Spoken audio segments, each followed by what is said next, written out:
Hello guys කාලෙකින් video එකක් දාන්න කියලා හිතුවා. ගොඩක් අය රික්වෙස්ට් කරලා තිබුණා. මම පොඩ්ඩක් බලාගෙන හිටියේ මේ මගේ සෙකන්ඩ් සර්විස් එක කරාට පස්සේ වීඩියෝ එකක් දානවා කියන්න. ඔයගොල්ලෝ මම හිතන්නේ මේ වෙනකොට ගොඩක් අය රේඩර් බයික් එක අරගෙන මයිලේජ් එක මම හිතන්නේ මම දැක්කා 5000 10000 දුවපෑත් ඉන්නවා. ඩේලි දුවන අය ඉන්නවා. ඇත්තටම මට නම් එහෙම ගොඩක් මේක රයිඩ් කරන්න වෙන්නේ නැහැ. ඒ නිසා තමයි මට සාමාන්‍යයෙන් මගේ සෙකන්ඩ් සර්විස් එක ඩිලේ වුණා. ඒ නිසා මට ෆ්‍රී සර්විස් එක මිස් වුණා. එහෙම මිස් වෙච්ච අය ඉන්නවා නම් කමෙන්ට් එකක් දාන්න මේ වීඩියෝ එකේ. මොකද මේ ඒගොල්ලෝ කියන්නේ මාස 3ක් ඇතුළත වත් කරන්න. මොකද මට මාස 4ක් ගියා. මම පෙන්නන මගේ මයිලේජ් එක දැන්ට තියෙන්නේ 2159 ඒ වුණාට 2150න් විතර තමයි මම කරේ මේ මගේ සෙකන්ඩ් සර්විස් එක. ඒ නිසා මේ ඕගොල්ලන්ට මම කියන්නේ පුළුවන් නම් ඕගොල්ලන් ෆ්‍රී සර්විස් එක ටාගට් කරනවා නම් ඕගොල්ලෝ මාස 3ක් ඇතුළත 2500 ඇවිල්ලා සර්විස් එක කරගන්න. නැත්නම් ඔයගොල්ලන්ට ෆ්‍රී සර්විස් එක කැන්සල් වෙනවා.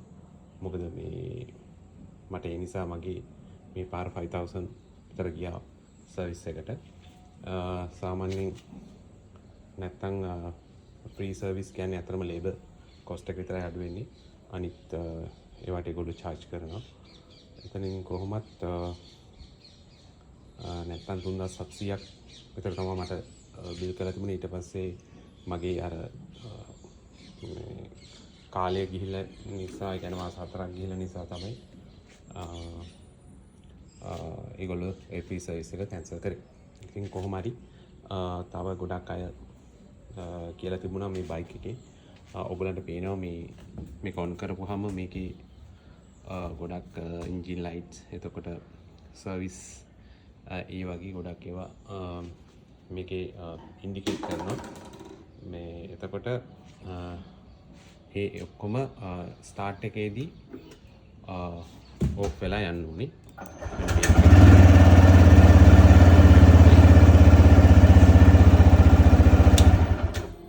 එතකොට මේක එහෙම ඕෆ් වෙන්නේ නැති අය ඉන්න පුළුවන්. ඒ කියන්නේ සර්විස් එකක් කරාට පස්සේ සාමාන්‍යයෙන් තියෙනවා ඔයගොල්ලන්ට මම හිතන්නේ මේ වෙනකොට ගොඩක් අයට බුක් එක ලැබිලා ඇති සර්විස් බුක් එක.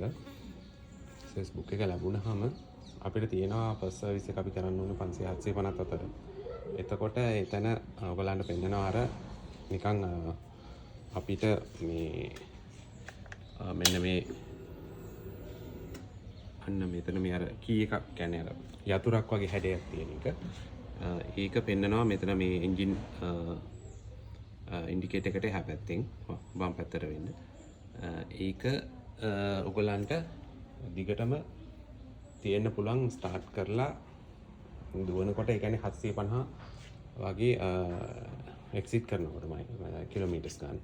ඒ මොකද මේකේ ඒක අපි කරා කියලා සර්විස් එක කරා කියලා මේක රීසෙට් වෙන්නේ නැහැ. එහෙමනම් ඒක රීසෙට් කරන්නේ ඔයගොල්ලන් මොකද අපි දැන් සර්විස් එක සාමාන්‍ය 750ට කලින් කරන අය ඉන්නෝනේ.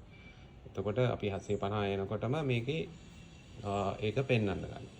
එතකොට ඒක නැති කරගන්න නම් අපිට කරන්න තියෙන එකම දේ තමයි මේ ස්විච් එක ඔෆ් කරලා ඔෆ් එකේ තියෙද්දි මෙන්න මේ බටන්ස් දෙකම ප්‍රෙස් කරගන්න ඕනේ එකම විදිහට.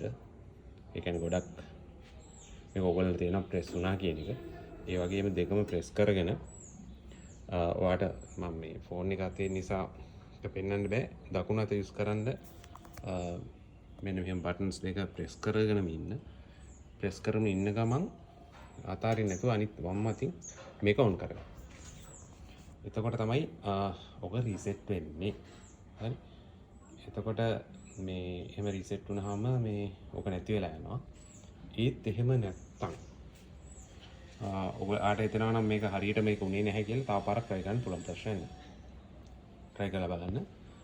එතකොටත් ඔෆ් වෙන්න ඕනේ.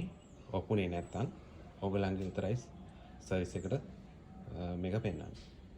පෙන්නපුවා මේගොල්ලෝ බලලා ඒක කරෙක්ට් කරනවා. ගොඩක් වෙලාවට ඒක එහෙම තමයි අපිට රීසෙට් කරගන්න තියෙන්නේ. සමහර අයගේ එන්ජින් ලයිට් එකත් ඔන් වුණා කියලා දාලා තිබුණා.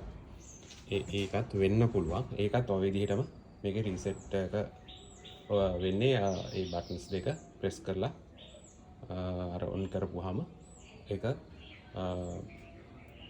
රීසෙට් වෙලා යනවා. ඒ කියන්නේ නෝමල් තත්ත්වයට එනවා. එහෙම වෙන්නේ නැති අය ඉන්නවා නම් ඔයගොල්ලන්ගේ උතර SD කට කතා කරන්න. මගෙත් ආවා ඇත්තටම. දැන් මම හිතනවා මගේ 2500 3000 සමහරට ඒ අතර නැත්තම් 3000 එක්සීඩ් වුණ ගමන් ආයෙත් අර සර්විස් කියන ඉන්ඩිකේටර් එක යතුරු වගේ තියෙන එක පෙන්වන්න ගන්න. එතකොට මම කරන්නේ ඒකම තමයි. එතකොට ඒක රීසෙට් එකක් දාන්න.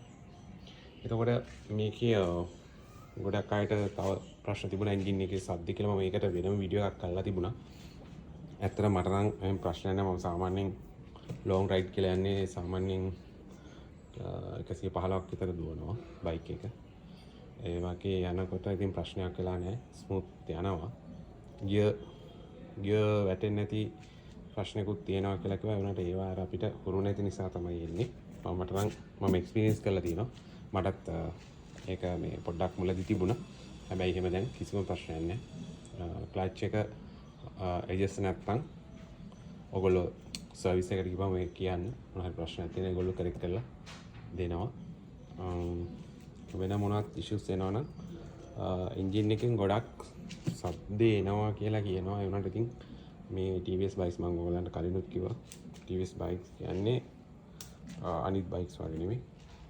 ගොඩක් වෙලාවට සද්දෙක් එනවා. ඒ නිසා ඔයගොල්ලෝ පොඩ්ඩක් ඒ ගැන වරි වෙන්න එපා. ඒක නෝමල්.